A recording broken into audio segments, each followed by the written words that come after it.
கிறிஸ்துவுக்குள் அன்பான கர்த்தருடைய பிள்ளைகளே, உங்கள் யாவரையும் ஆண்டவராகிய இயேசு கிறிஸ்துவின் ஈடு இணையற்ற பரிசுத்த நாமத்தினால் உங்களை ஆசீர்வதிக்கின்றேன், வாழ்த்துகின்றேன்.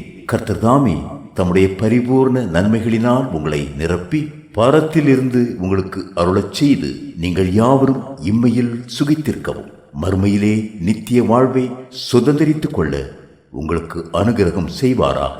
வாரம் ஒரு மிஷனரி என்கிற தலைப்பில் இந்த வாரம் நாம் பார்க்க இருக்கிற மிஷனரியின் பெயர் எரிக் லிட்டேல். மண்ணில் 16/1/1902, வெண்ணில் 21/2/1945. நாடு சீனா, தரிசன பூமி சீனா. ஸ்காட்லாந்து தேசத்திலுள்ள அர்மடேல் பட்டணத்தில் ஒரு சுவிசேஷ கூட்டம் ஒன்று நடந்தது.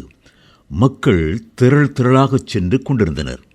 அந்த கூட்டத்தில் பேசப்போவது யார் தெரியுமா? ஓட்ட பந்தயத்தின் சாதனை வீரன் எரிக் லிட்டல் என்பவர்தான் அந்நாளின் பிரசங்கியார். 100 மீட்டர் ஓட்டத்தில் உலக சாதனை செய்தவர் இவர். கிறிஸ்துவின் மீது உள்ள தன் பற்றை உலகம் அறிய வேண்டும் என ஆவல் கொண்டதோடு தன் விசுவாசத்தையும் வெற்றியின் காரணத்தையும் மக்களிடம் பறைசாற்றி கொண்டிருந்தார். அந்த சாட்சி அநேகரை கிறிஸ்துவிடம் வழிநடத்தியது. ஸ்காட்லாந்து மிஷனரி பெற்றோரின் செல்ல மகனாக சீனாவில் பிறந்த இவர் எடின்பரோவில் கல்வி கற்றார். இளம் வயதிலேயே விளையாட்டுத் துறையில் வெற்றிகளை குவித்தார். விடாமுயற்சியில் தொடர் வெற்றிகள் குவிந்தன.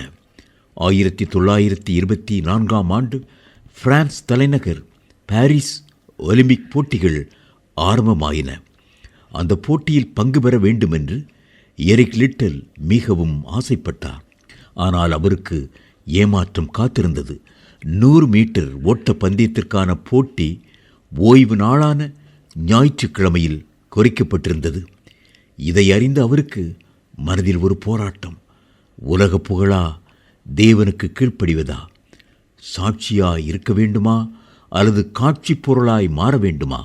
ஆண்டவரின் நாளில் ஆகாத காரியங்களில் ஈடுபட அவர் மனம் இசையவில்லை. எந்த ஒரு மனிதன் கர்த்தருக்காக வைராக்கியமாய் வாழ்ந்து சாட்சியாய் நிற்பானோ அவன் சாதனைகள் பல செய்வான்.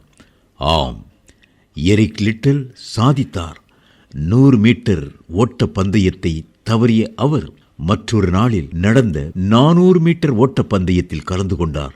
ஓடி தங்கப் பதக்கமும் பெற்றார்.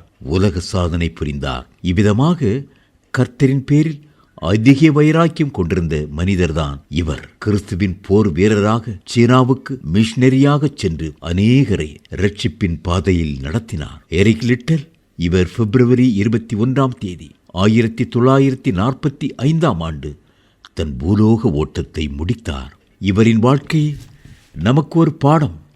ஏனென்றால் ஒரு தேவ மனிதர் சொன்னார், கிறிஸ்தவன் சாட்சியாக வாழாவிட்டால் காட்சி பொருளாய் மாறிவிடுவான் என்று. பிரியமானவர்களே, கர்த்தர் தாமே இந்த மிஷனரி இயக்கத்தை ஆசீர்வதிப்பாராக.